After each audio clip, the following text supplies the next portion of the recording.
in the first place. So I'm so crazy protective of my voice, but it also made me a smarter singer. It made me, have a closer relationship with my voice and also expand my identity, because during that time I had to think about, like, if this never comes back, like, I didn't even want to be alive if it didn't come back. I was like, what is my life? What is life even going to be? It's kind of like when you're playing a video game and you haven't unlocked certain levels, but you can like see that they're there. That's what it felt like to me. Like, I know like what's there and I can't ever do it again. Like, I couldn't imagine what that was going to be like. So it made me have to kind of expand who I was. And I think taking that pressure off of my whole identity being singer wound up making me a better singer and a better artist, and appreciate it in a different way. So that was blow number one. I guess losing the deal was blow number two. And then through this whole time, I had trauma bonded, as Bones is about.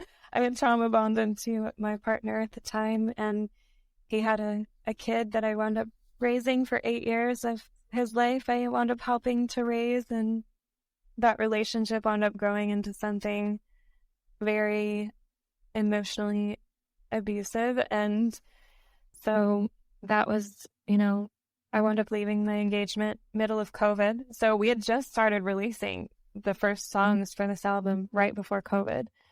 And I had been like, all right, I'm finally going to do this. Like, I got my little bitty independent team, like, let's go. And we had just started touring. And then COVID happened and we had to like cancel a lot of dates. And I pulled back on releasing the album because I was like, I can't have worked on this for so many years of my life and I can't even play shows. Like, I can't do that. So we wound up holding it back. And then there was an investor that came into the picture that we worked with for 9 months to make a deal, and then that wound up falling through.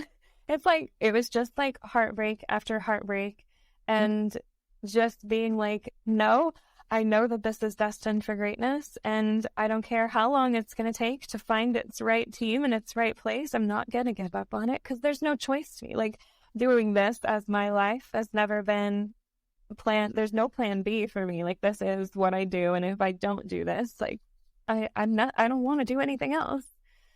So resilience has been something I've built a lot of because it's hard to go through a lot of stuff like that and go through so many heartbreaks and still be like, I'm so passionate about this music